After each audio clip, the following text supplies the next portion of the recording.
Hello again, strategy battle gamers, and welcome to another unboxing video from the Great British Hobbit League channel. You're here with James and Jamie, and today we're going to be unboxing, you've got it upside down, some Corsairs of Umbar. Now this is an old box. It's got 24 warriors in. Yeah, that's right, 24 warriors in this box. I bought these before the sort of change to 12 or 6 warriors in a box, and the price increase, which was very unpopular. But yeah, so we've got 24 warriors in this box. Hooray! And Corsair of Umbar used to be the staple evil army. Really? Yes. You see a lot of these types of armies. Used to see them all across the top tables. Reason being, they got fight 4 and throwing weapons and a 4+ shoot value. So for evil, they were pretty damn good. Yeah, and they look like it. And the reason why we're going to do this, I mean, we do want to do some old Lord of the Rings boxings, and Jamie's very kindly given me this box because he loves me. He loves me, and he wants me to be a little bit more competitive, I think, as well. So we're also going to be talking about not just the Corsairs of Umbar, but also what you can do with them, which is something that I'm looking at doing, which is converting them so that you have Corsair Reavers. Yes. Corsair Reavers, which are mean. They're nasty. Nasty. My elves cry when I see Reavers across the table. So what we're going to do, we'll have a little look at the models first. You know, we have had an opportunity with some of the unboxings to see some of the new plastic models, so we'll be able to compare the look and the sprues and, you know, the general look. So I will start opening this cellophane. There we go. There we go. Now, I wasn't around when it was boxes of 24. I wish I was, because getting 12 models for the same price obviously isn't fantastic. Pretty much. These models were released back in February 2008, so these are getting on 6 years old, these models. Wow. Do you know what I was doing in 2008? I was still in the army. In the army? Yeah, still in the army. Okay, let's have a little bit of a look. So we're coming out here. Now straight away, 24 models in here. I've got 2 sprues. Not like my Warriors of Erebor. I was like, where's the rest of it? Okay, so we'll get them out here. And of course, we've got our packet of LotR bases. And we've got our 2 sprues. So let's have a look now. Let's see if we can get in focus on some of these aspects. Let's see if you can get that. Give me a second. So straight away, actually, just looking at these, they aren't badly. Yeah, they're not terrible, are they? They're not actually terrible. They've actually got a reasonable amount of detail. I mean, in terms of the look itself, I'm not a huge fan of the Corsair look. The baggy pants isn't something that I'm really into. But apart from that, they actually look quite good, and they've got a lot of individuality, which I think I like about them. There are a lot of head poses, aren't there? A lot of different poses. Well, there's something for the old veterans here. This Corsair Bowman that I'm focusing on right now, he is looking very similar to the Orc Bowman that you get in the Mordor Orc set. Wow. His pose and his head shape. Even if you have a look at that head shape. Oh, he does. He looks like an orc. An orc that's got baggy pants. He's an orc. MC Hammer orc. Now, half of his face is missing. He looks like something from Planet of the Apes, actually. Yes, he does. So we've got Planet of the Apes strategy battle game here. But yeah, I mean, comparing them, you can see how far the plastic mouldings come on straight away. Yes. But these are actually reasonably nicely moulded. Now, I am going to be converting these into Corsair Reavers, and you're going to hear a little bit about that now. So let's talk about the normal Corsairs of Umbar first. The normal Corsair of Umbar, movement 6 like any man. He's got fight 4, 4+ a shoot, strength 3, defense 3 a standard, 1 attack, 1 wound, courage 3. So your generic male or man profile. War gear they come with is throwing daggers.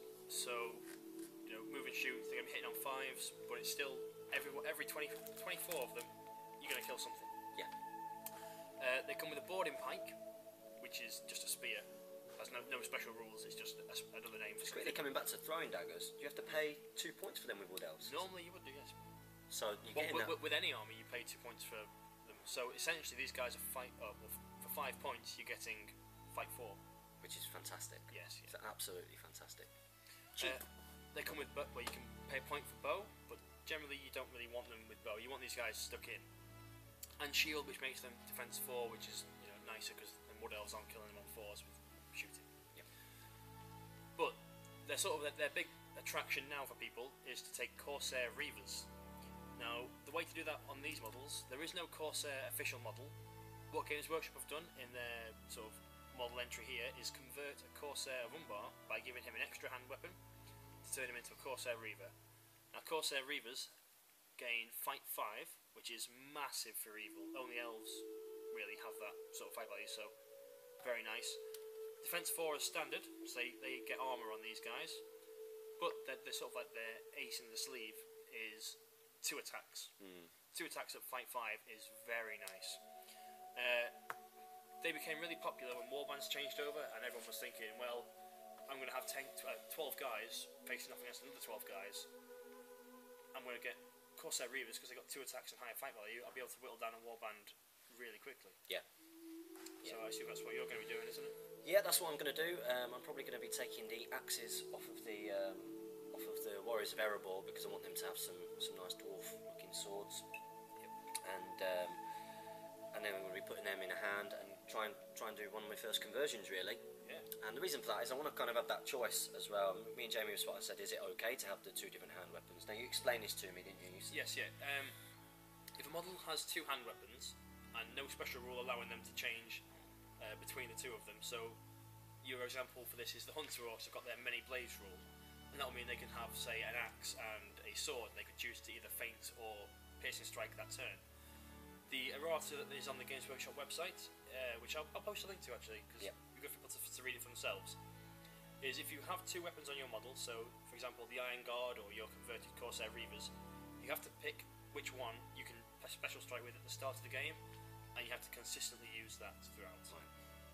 So stuff that, you know, if you've got 24 of these guys, to be fair to your opponent, you might say, well, they're all going to be using swords this game, so that you don't go, well, this guy's got this guy's got this, and you're constantly keeping track of who's died and that who's wouldn't got really what. wouldn't be fair. It'd slow the game down, and it just make it a bit laborious, really. Yeah. But I think the nice thing with that is that then at the start of the game you do have the option. So if you come up, I mean, even with Corsair Reavers, you're not going to be coming up against too many things that are going to be higher fight. But you know, you've got the choice then. Do you want to use the axe and do a piercing strike because they're low defense anyway, and they're only strength 3, so you might as well do that. Yes, you know, because the goal really is to try and win the fight. So you know, you win the fight and you want to do as much damage as you can with those 2 attacks. Yeah. So if you go to strength 6, then you're going to be chopping through loads really easily. Loads. So although I might be taking all-mounted Rohan right now, He's also bought a shade.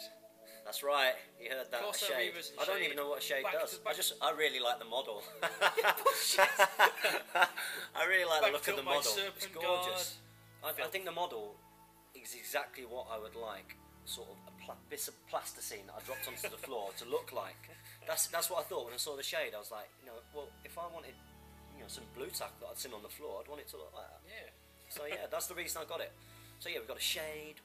We're going to have the Corsair Reavers up front, backed up by Serpent Guard, Betrayer, make a roll 1/2s on the spears, on and then poison weapons. maybe a banner or a Dark Marshal, just, you know, really kick your opponent. The bosun, I think. Should we have a little quick yeah. look? He's got. Oh, he counts as a banner, so he's got a 3-inch. range. So he's got a 3-inch banner. So we've got some rerolls in the fight there. I think that could be pretty cool. Yeah. So I'm going to be working with Jamie to try and design this army, just to have a little bit of fun. Fun for James, not for his opponent. Fun for me. Hey, I'm sticking with all-mounted Rohan next year at the tournaments. Why not?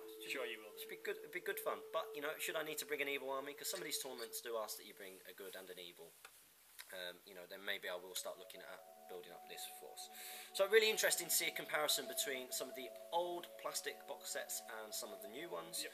This has been another unboxing with Jamie and James from the Great British Hobbit League. Happy strategy battle gaming. Like, share, and subscribe. And see you later, guys.